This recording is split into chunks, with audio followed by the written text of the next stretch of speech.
La joie, le soulagement, l'euphorie suscitée, dimanche 16 mai, par l'annonce de la réouverture partielle des frontières ont laissé place aux interrogations et aux questions sans réponse sur la toile algérienne. Des annonces ici et là font le tour des réseaux sociaux sur le programme des vols, le prix des billets, etc.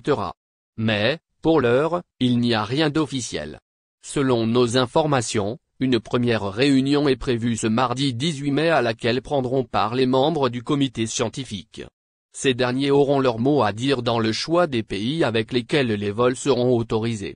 Les autorités devraient dévoiler les modalités de la réouverture d'ici le début de la semaine prochaine comme cela a été annoncé par le communiqué sanctionnant la réunion du Conseil des ministres.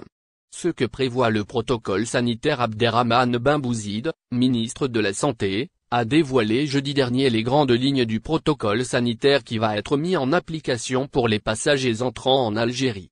Ces derniers devront présenter un test PCR datant de 36 heures avant le départ puis subir un test antigénique rapide à leur arrivée dans les aéroports algériens, Alger, Oran et Constantine. Les personnes qui seront déclarées positives au Covid-19 seront placées en isolement dans un établissement hôtelier, à leurs frais. Quelle période d'isolement?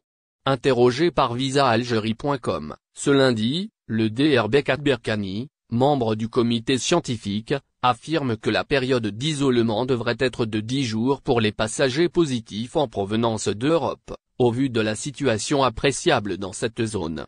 Pour les voyageurs en provenance de pays à risque comme la Turquie, les pays du Golfe et de l'Asie, la période de quarantaine devrait durer un petit peu plus.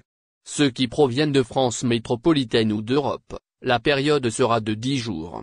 Pour les autres, ce sera de 15 jours, mais rien n'est tranché. Ce sont des mesures adoptées partout dans le monde, explique-t-il.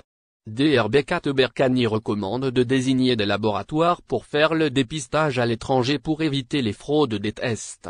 Il faut trouver des partenaires en France ou ailleurs qui peuvent être recommandés pour des partenariats avec les services consulaires.